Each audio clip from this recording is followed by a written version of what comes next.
everyone, I'm Becky. I'm Sarah. And we're doing Bickering book reviews. Today we are talking about the anthology or collection of essays. Is that really an anthology? It doesn't matter.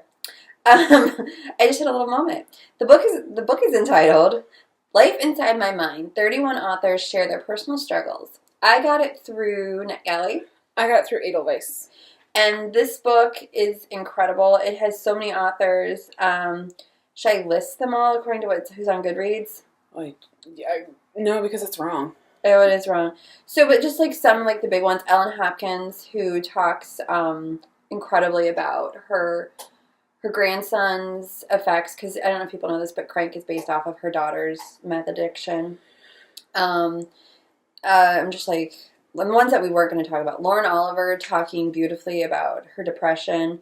Was Sarah Zar the one that talked about where her brother tried to kill himself? Was that Sarah Zar that her friend had talked about suicide and the brother did kill himself? Can't remember. I have notes on all of them, but there's so many others. April Lynn Pike, Francesca Leah Block, which hers was one of my favorite too, about her friend Dirk. Hers was interesting. Francisco X. Stork.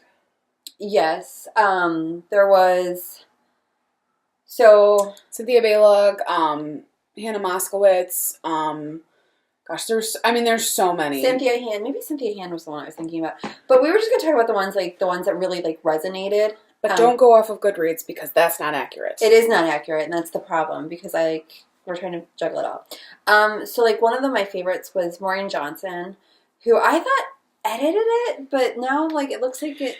Let's back up a little bit. First, I'm just going to give a brief kind of summary. So basically, it's a collection of essays by several authors. They give insight to how mental illness has impacted their lives. So some essays focus on their personal struggle with mental illness, but others express the impacts of friends and family. And so it creates this well-rounded ripple effect of how mental illness kind of happens within the lives of our friends and family and in society. And authors explain their journey to mental health and provide concrete explanations for what works for them currently. There is a strong focus on using prescription drugs to achieve health, which may turn some people off. But there's at least one or two about people coming off the drugs. That's true. I really am. I'm interested to see how the public's going to react to this book. That's true. I really am. So my little psych major heart was I was so excited about this. Did we want to highlight some ones that we really? Yeah, go ahead. So I loved Maureen Johnson's talking about anxiety, and she's really. It was there was humor and it was honesty. All of these essays are so realistic and so brave and so honest. But I just felt hers, the way she integrated her humor, it was almost this is who I am, because it felt so much like her other writing. But it was this is who I am. It doesn't define me. It doesn't really change my life. Well, and I think it gives a real clear picture of what anxiety can look like in within your life. Right. And I don't think I've seen. And there are other essays in this collection that do a lot just about that anxiety. But I think that I haven't really seen it in that clear of a light in YA fiction. I just haven't. Well, and you know what? In Truly Devious, her character had anxiety, and I just felt there was something. I don't know. I just liked the way that it sounded so much like her voice. Well, in this essay, it was just better to understand, I think. And I feel a teen with anxiety would read that and be yeah, that's me. Yeah. Or would get help for something that they didn't even realize was an issue. I love Robison Wells' essay called 20 Pills, and he's talking about all the medication he has to take it through the day. And again, as a psych major, I appreciate when people say, yeah, sometimes you need the medication. See, and that was one of the ones, I don't think I've ever read anything by him before, but now I want to. That's what I found through this book is with some of the different essays, there were authors that I've heard of but haven't really read before. But after reading their essay, I'm I need to read more by this person because it was well done. And but it was just so brave for all of them to the idea of writing your personal experience with your mental illness. I would think that it would almost could be a trigger. It would be. To make it even, so it could be made even more difficult. Well, and Jennifer L Armentrout talked about her, she had planned to kill herself. And the thing that I thought was incredible about that I think is so important message-wise, is she says, I can't remember what triggered it. at that point, something happened that I wanted to die, and now looking back on it, I can't remember what it was. And I think in Lauren Oliver's, she kind of said that too. And I just thought that was, like, that is such a strong message to tell a kid. Well, and so Jennifer L. Armentrout's was called The Escape Clause. No, was it No Return or The Escape Clause? I thought it was The Escape Clause. Now I'm looking. I have so... Make sure I got it right.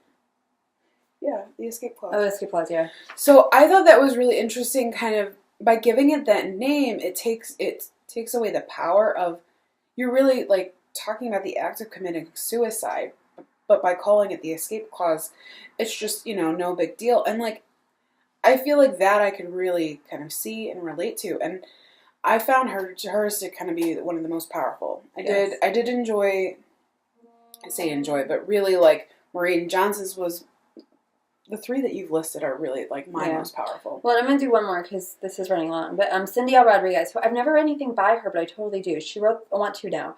She wrote one called I'm a Survivor. And what I really loved was she was talking about how in their Latino women are very likely to, apparently are more likely to be depressed than other demographics. And it's completely overlooked. And I found that very interesting and powerful. And, like, not only do you might have this, but they're not going to be diagnosed with it because people aren't expecting them to have it.